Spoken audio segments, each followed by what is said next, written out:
Notre pays, le Sénégal, est à la croisée des chemins. Le Sénégal, comme on le sait, est un pays phare dans le concert des nations. Un exemple, un porte-étendard dans beaucoup de domaines. Mais ces derniers temps, les enjeux politiques, géopolitiques et sécuritaires ont remis le Sénégal sur la rampe de l'actualité, avec tout ce qu'on a enregistré.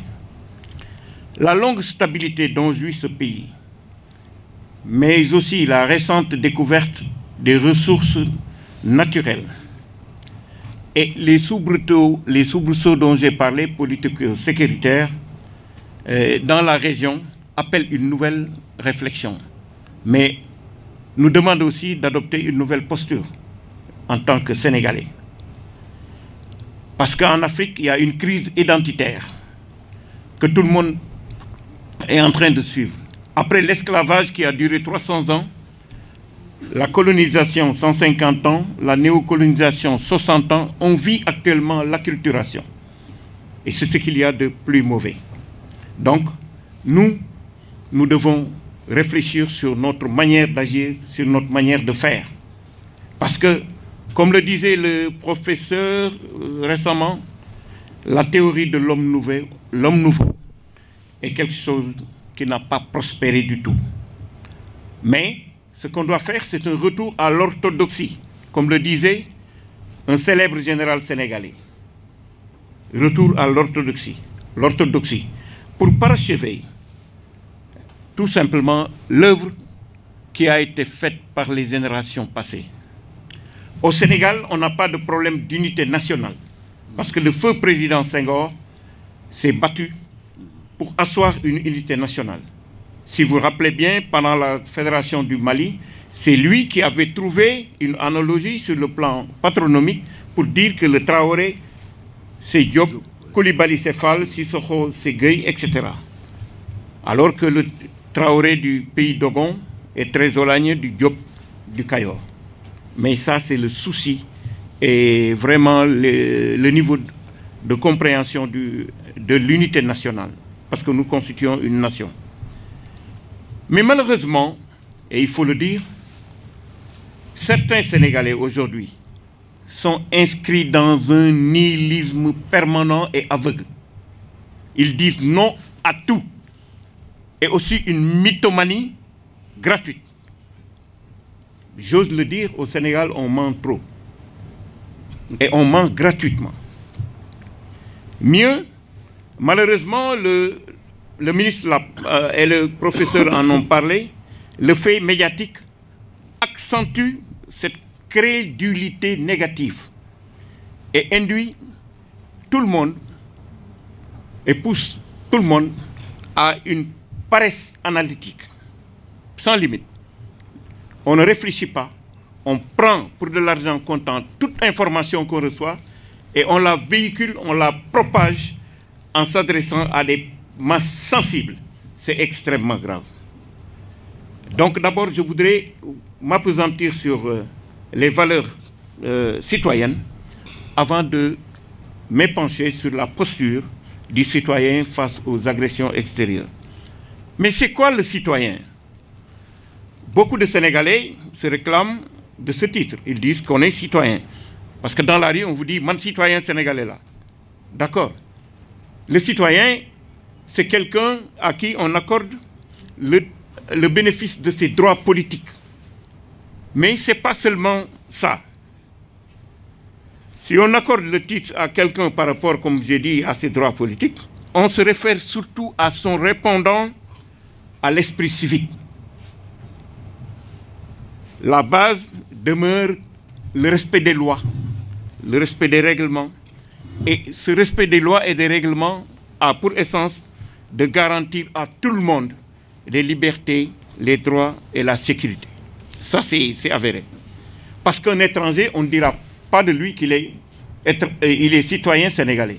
Il est étranger tout court. Mais la citoyenneté a des valeurs qui ne se résume pas simplement à la possession de documents officiels, comme quand j'ai une carte d'identité, j'ai un certificat de nationalité, je suis sénégalais. Non. Ça se résume en 3 choses. Le civisme, la civilité, mais également la solidarité. Le civisme, c'est quoi? Faire preuve de civisme signifie être respectueux des lois et règlements en vigueur, mais surtout avoir conscience des droits et devoirs envers la société. On réclame toujours ces droits au Sénégal, alors qu'on oublie le plus souvent ses devoirs. Et les Sénégalais ne savent pas faire la différence entre la liberté d'expression et aussi ses devoirs, la liberté d'autrui. Et c'est vraiment dangereux. Donc, c'est ça le civisme. Ensuite, la civilité. On parle de civilité, c'est quoi? C'est-à-dire, c'est l'attitude du respect de soi-même. Man damay bëgg sama bopp d'abord. Mais également, les autres citoyens. La civilité, c'est aimer aussi l'espace public. C'est aimer le bien public. Et ne pas et se garder de dire fi mbedd bour la, oui, alalu bour la. Donc, dans le commun de certains Sénégalais, ce qui appartient à l'État, au bien public, c'est quelque chose qu'on peut détruire, c'est quelque chose qu'on peut vandaliser, etc., faire tout ce que l'on veut avec. En dernier lieu, la troisième valeur, c'est la solidarité. La solidarité, c'est tout simplement ce qui nous unit. Nous avons le même destin. Et c'est ça la réalité. Il faut que les gens comprennent que si le pays plonge dans le chaos, c'est tous les Sénégalais qui vont sombrer. Ce n'est pas l'exclusivité d'un groupe, d'une ethnie, d'une région, d'une corporation ou d'une confession quelconque. C'est tous les Sénégalais qui vont sombrer. Que Dieu nous en garde. Et vous savez, chez les militaires, je fais toujours référence aux militaires, cette solidarité est traduite sous forme de fraternité d'armes. Et la fraternité d'armes, c'est quoi? C'est le lien qui vous unit au-delà du sang.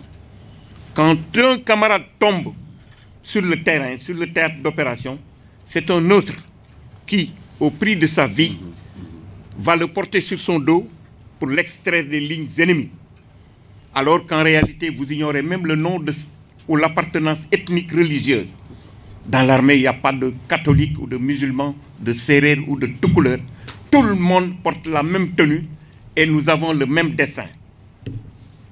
Voilà. En définitive, moi je considère que si nous avons les mêmes droits, les mêmes devoirs et nous partageons le même dessein, nous devons pouvoir avoir la même attitude face à une agression extérieure. Mais il y a des choses qu'il faut savoir avant de faire face à cette agression ou pas. C'est quoi? Ce pays-là, seuls les Sénégalais vont le développer. Personne d'autre ne le fera à notre place. Deuxièmement, chaque citoyen doit comprendre que c'est par sa contribution qu'il arrivera à assurer sa sécurité. Les forces de défense et de sécurité ne peuvent pas tout faire. Ça, c'est clair. Ensuite, notre pays a besoin de sursaut civique. Sénégal, c'est ça. On a besoin de sursaut civique qui commence par de petits gestes. Parce qu'on parle de terrorisme. Le terroriste, ce n'est pas lui qui viendra jeter un pot de banane dans la rue. C'est le Sénégalais qui le fera. Ensuite, chaque citoyen est ambassadeur de sa propre famille.